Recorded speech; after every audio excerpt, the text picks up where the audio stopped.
Okay. Blue cup. Blue bag. Blue bag. Is it the best bag? Oh, that's the best bag. Blue bag. What's going on? How have you seen the early guys like Lamar Thomas coming in? You know, never been on this level before. How has he performed so far? I think Cleveland's done great. I mean, the opportunity that he has in front of him to come in and learn, and he's gotten better every day. He's real eager about learning.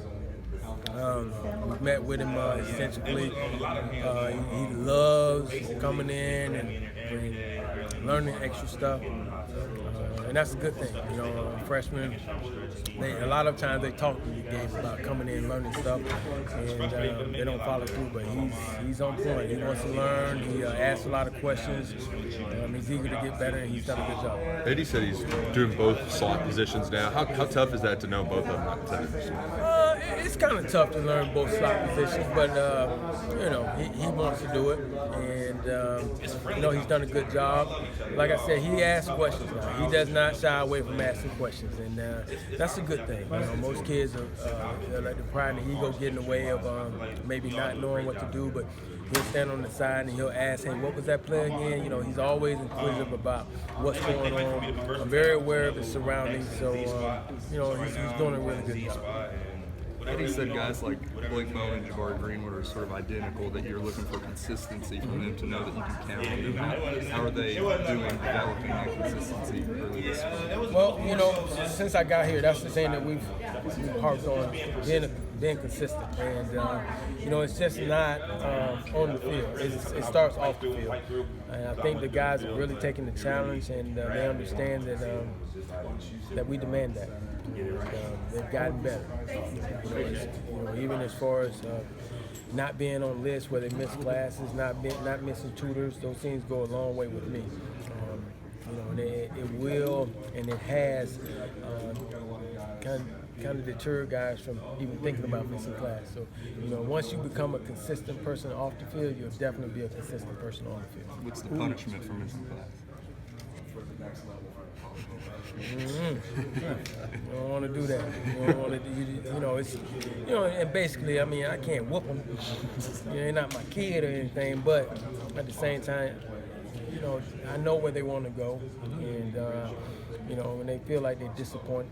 When they disappoint the coach who really cares about them and really wants them to do well, I think that's enough punishment. Going back to one of your veterans who appear to be, we had a rough time back then, and appear to be coming on a little bit at the end of the season, whatever. What do you see from him right now, and what does he have to do to erase that stigma that's hanging over his head? Maybe never will be able to. But. Well, I think you erase the stigma when you make the game-winning touchdown catch against Louisville, and that's all forgotten. I can't even remember what happened before that, but I can tell you this: he worked his tailbone off to become a consistent man, and I'm very proud of that young man. You know, when I first got here, he had a problem with missing things, and he's a kid that now he does what he's supposed to do.